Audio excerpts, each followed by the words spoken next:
card played, and unintended actions.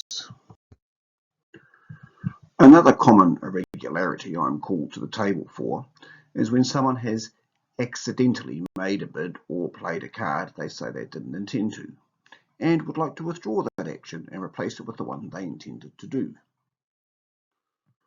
One of the changes made from the 2007 laws and the 2017 law book was the removal of the word inadvertent. Instead, the word unintended is now used and is defined in the law book as involuntary, not under control of the will, not the intention of the player at the moment of his action. The phrase without pause for thought was also removed entirely. There are several laws which explain this further. For players who played prior to 2017, they found that this change, unlike the one to insufficient bids and revokes, was not to their advantage. Even today, there is still confusion and misunderstanding of what these rules are, so I will do my best to try and untangle them for you in this session. Let's start by examining what the law book says about when a card is deemed to have been played. If a declarer calls for a card from dummy, it is deemed to have been played. As covered in the session on dummies' rights and limitations, dummy is now obliged to play this card, even if it is a lead out of turn. It is up to the opposition to take the appropriate action if they wish. But what if a card is only half called for? When calling for a card from dummy, you are required to state the rank and suit, unless your instruction is indisputable.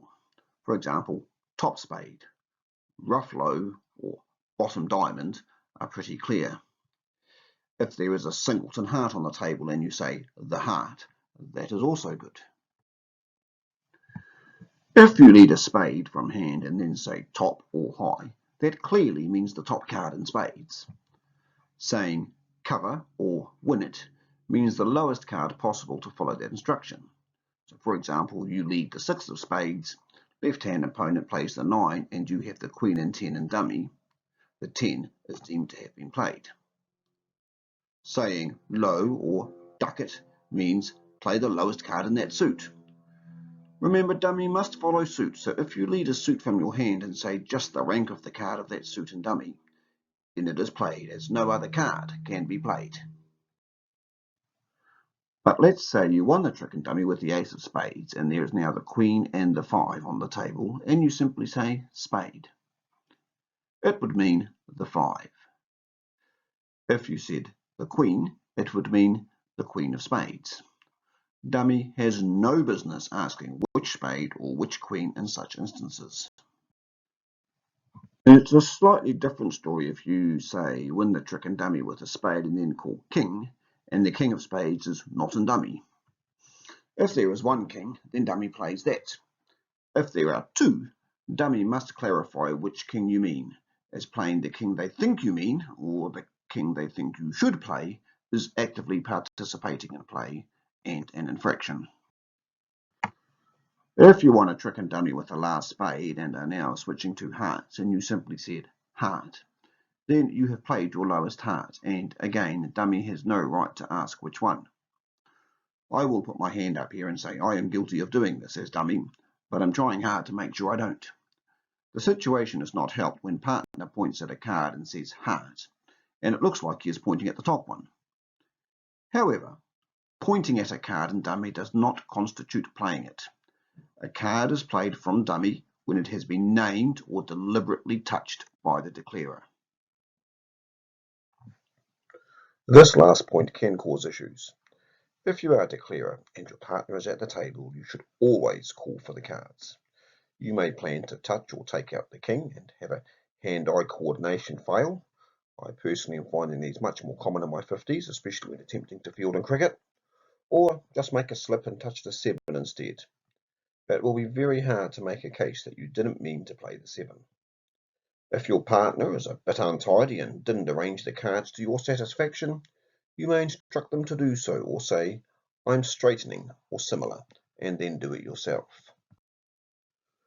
In terms of playing a card from your hand, This is often the most contentious, and again there was a tidy up of the law in 2017, and many experienced players 7 years down the track are still playing by the old rules.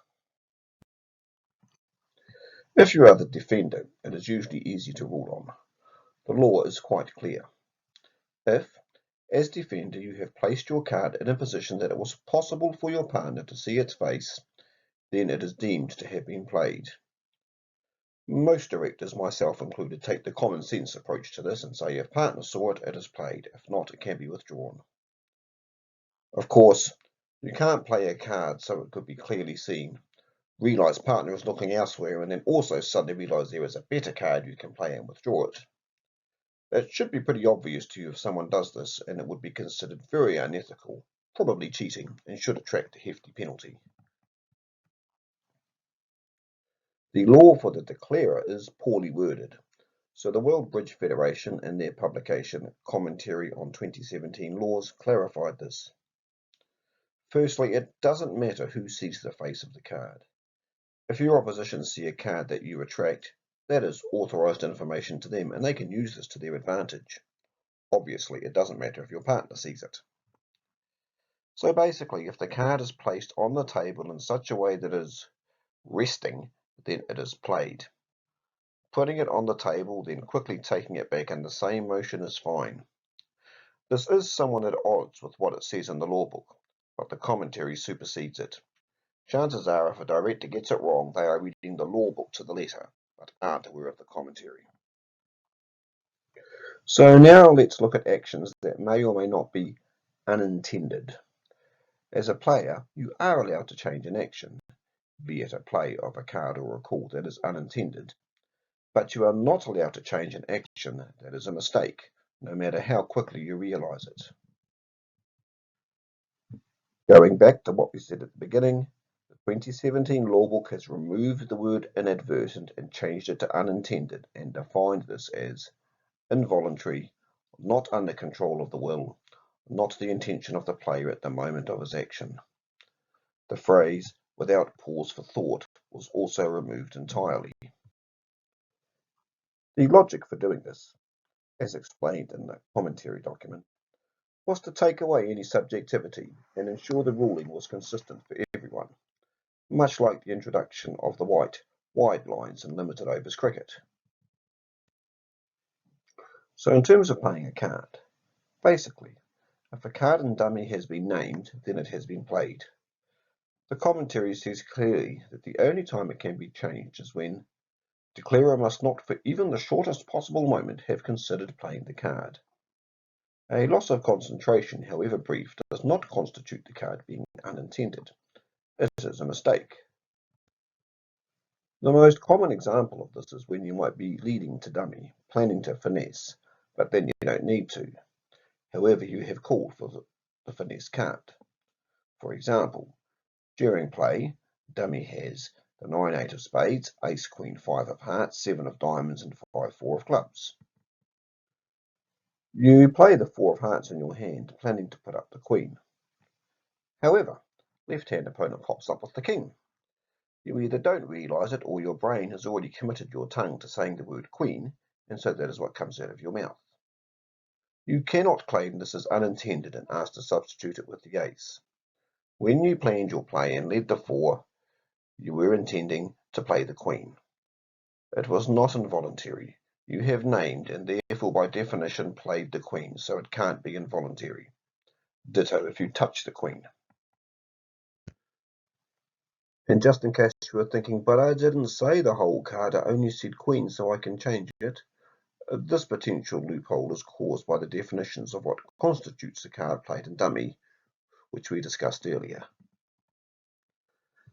Interestingly, the law does allow for you to change the card you called for from dummy if it is a slip of the tongue.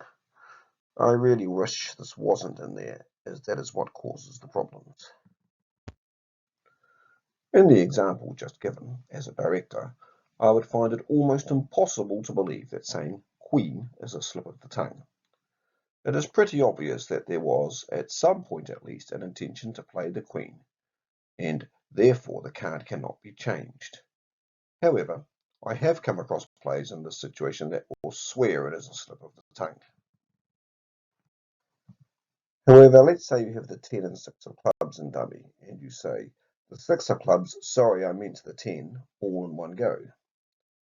Under the old laws, this would have been clearly allowed as it was, without pause for thought.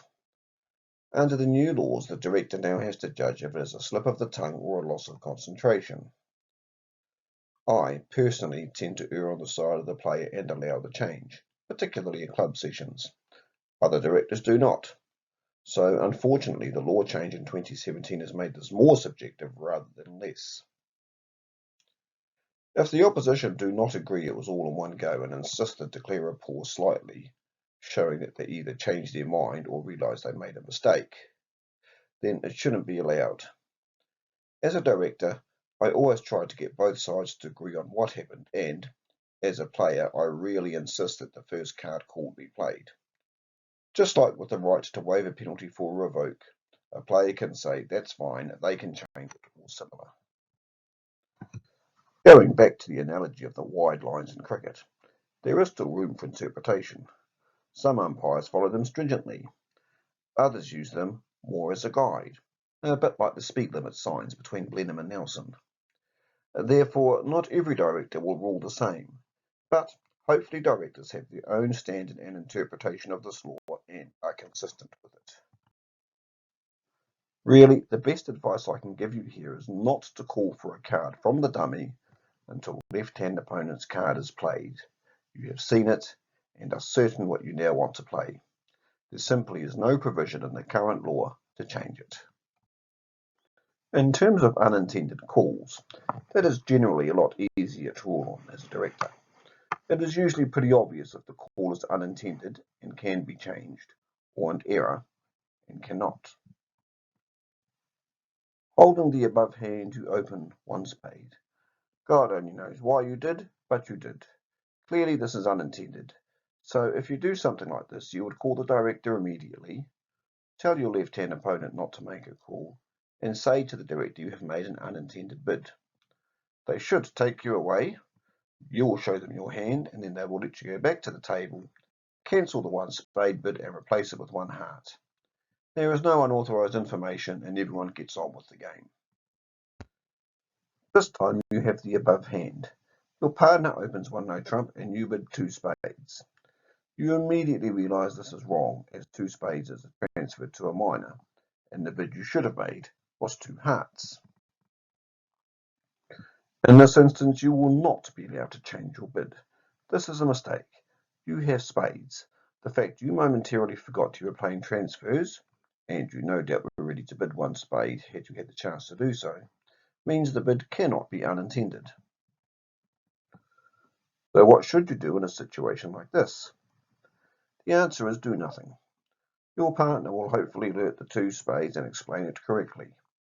Now you carry on. This is a mistaken bid, not a mistaken explanation, which we covered in the last video. There has been no infraction because your bid has been explained correctly. You do have unauthorised information because your bid has been misunderstood, and you can do your best to wriggle out of it by bidding three no trumps. In fact, if you call the director here and try to claim it was an unintended bid, all you are doing is giving your partner unauthorised information. The fact that you have called the director alerts them that you have made an error, and in this case, that you undoubtedly have five spades, and puts your partner in a difficult position. Best to keep quiet and try to get to the right contract via legal means. Let's say I have the above hand and it is my turn to open the bidding. For some reason I have agreed to play alcohol, even though Standard American is a superior system. But at the time of my bid I go into default mode and open one no trump as it shows 15 to 17. My partner announces it as 12 to 14, which is the correct explanation. Same as last time, I would say nothing and just suck it up if I get a bad result, and apologise to the opposition if, as a consequence of this, I get a good one. In both cases, you do not tell the opposition you have made a mistake. Remember, as long as the actual explanation is correct, say nothing at all. In this case, with the above hand, my partner opens one diamond and I bid one heart, or I have the opening bid and open one heart. Clearly, this is again a mistake. I have seen I have a heart suit and plan to show it at some point. The fact I should have bid one spades first is an error, not unintended. So I will say nothing and try to get the message across some other way, being prepared for the fact this may result in me playing the wrong contract. For example, 3 no trumps or 4 hearts instead of 4 spades. In this final example, I open one spade and my partner responds with 4 hearts. I think they have a weak 7 card suit, so 4 hearts looks like a good contract. Just as I pass, I remember it is a splinter.